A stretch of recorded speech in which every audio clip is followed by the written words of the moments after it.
Hello and welcome to Value Chain TV News Update. I am Kabir Lawal with the news. On the Value Chain TV News Update, we start with eminent cabinet reshuffle. There are indications that President Bola Tinubu may reshuffle his cabinet and redeploy some ministers who have performed poorly to different ministries, according to a source in the presidency. At the recent opening ceremony of a 3-day cabinet retreat for ministers, presidential aides, permanent secretaries and top government functionaries in November, Tinubu had threatened to sack non-performing ministers. Value Chain TV spoke to few Nigerians on the development. To me, it's a good idea. It's doing well. It's a good idea. Those that are not working, put them out and then put the correct. But that's what he's supposed to do. It's a good leader. The problem is we don't even know the one that are doing well because the whole system, nothing is moving now. You can see there is pain and suffering in the land. For instance, right now you can see Nigerians are going through pain. To get fuel is a problem. So the whole system, because of everywhere is bad, so you cannot actually say this one is. I mean, everybody that they're suffering in the land. So you don't know how to measure each other because the whole sector, is it agriculture or is it petroleum? No, in the whole sector there's a problem. So you cannot. I mean, you can't say this one is doing well and this one is not doing well. Well, to me, it's a welcome development. It's a welcome idea because I think if something is not working, it shouldn't be there. You have no business being there if you are not delivering.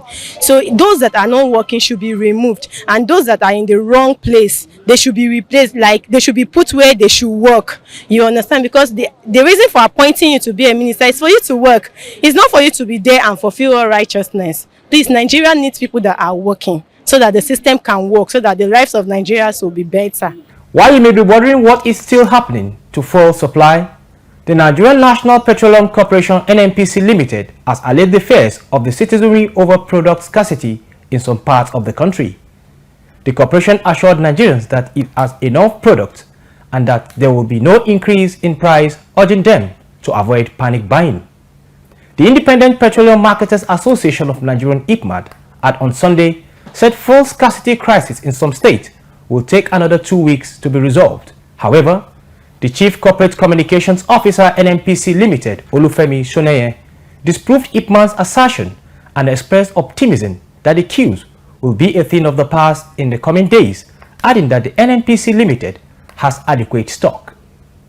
Moving now to foreign travel, former Governor of Jigawa State, Sule Lamido, has criticized the recent foreign trip to United States by northern governors to attend a lecture on security issues. He lamented the lack of basic amenities like water and education in some states, accused the governors of lacking empathy for their citizens. Lamido suggested that the governors should utilize local institutions like Nigerian Institute for Policy and Strategic Studies (NIPS) or Administrative Staff College of Nigeria (ASCON) instead of making a wasteful journey abroad. Still on the Value Chain TV News Update, the Socio-Economic Rights and Accountability Project (SERAP) has filed a lawsuit against the Nigerian National Petroleum Company Limited over the failure to account for and explain the whereabouts of the alleged missing $2.4 billion and 164 billion oil revenues. Ese Ufoma has the details.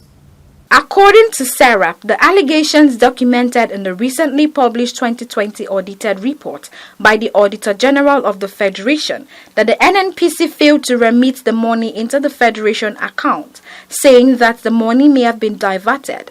This was disclosed in a statement signed by the Deputy Director of SERAP, Kolawole Oluwadare. In the statement, SERAP urged the NNPCL to hand over suspected perpetrators to the Independent Corrupt Practices and Other Related Offences Commission (ICPC) and the Economic and Financial Crimes Commission (EFCC) for investigation and prosecution, and ensure the full recovery and remittance of the missing funds into the Federation account. The organization noted that failure to account for the missing oil revenues reflects the nation's oil giants' continuing failure to uphold the principles of transparency and accountability, adding that it is a grave violation of the provision provisions of the Nigerian Constitution 1999 as amended, among others. Serap condemned the missing oil revenues, lamenting that had the NNPC and its subsidiaries accounted for and remitted the disappeared public funds into the Federation account, it is likely that more funds would have been allocated to the fulfillment of economic and social rights of Nigerians, such as increased spending on public goods and services. For Value Chain TV, Essie Ufuma reporting. Moving on, President Bola Tinubu has secured an investment of $600 million from Danish shipping and logistic company AP Moller Maersk to expand existing port infrastructure to accommodate more container shipping services in Nigerian ports. Chairman AP Moller Maersk, Mr. Robert Maersk Ugla, made this known during a meeting with Tinubu at the World Economic Forum special meeting on global collaboration, growth and energy for development in Riyadh. While highlighting Maersk's long-standing engagement in Nigeria and his belief in the future of the country, Ugla said his company had made significant investment running to over $2 billion in Nigerian ports and other activities. Moving now to trade and investment, the Nigerian Association of Chambers of Commerce, Industry, Mines and Agriculture (NACIMA) is collaborating with House of Representatives to facilitate commerce and drive economic growth in the country. Chad Moses completes the report. The president of the Nigerian Association of Chambers of Commerce, Industry, Mines and Agriculture, Dele Kelvin Oye, recently met with the House Committee on Commerce, led by Honorable Ahmed Munir, during a stakeholders interactive session in Abuja in connection with the partnership. The meeting marks the commencement of a series of dialogues aimed at boosting the trade sector.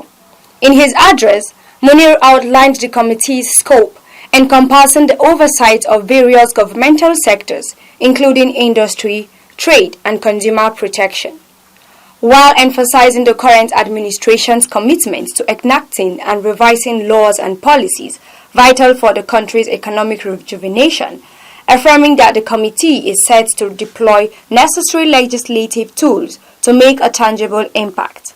Meanwhile, the NACIMA president introduced the association as Nigeria's premier business network, advocating policies conducive to economic prosperity, while citing the successful collaborations between government and chambers of commerce in countries such as Germany, Singapore and the United States, which had been instrumental in achieving high rankings on the Ease of Doing Business Index. Oye thanked the House of Representatives for their societal role and proposed key legislative actions to enhance Nigeria's economic landscape, including tax law reformations. For Value Chain TV, Chad Moses reporting.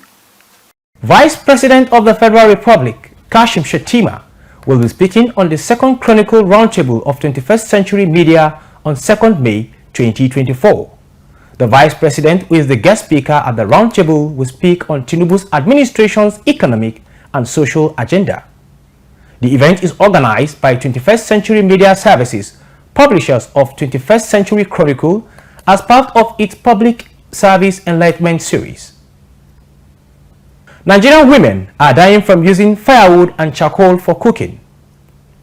Managing Director and Chief Executive Officer, Gas 360, Emmanuel Uwandu, has revealed that over 98,000 Nigerian women die annually from the use of firewood and charcoal.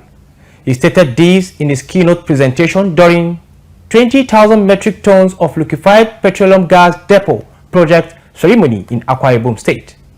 Uwandu said about 21,000 women die annually from the usage in the Niger Delta, adding that cooking with firewood and charcoal is equivalent to smoking of 20 packs of cigarettes. That concludes the Value Chain TV News Update. I am Kabir Lowell. Thanks for watching.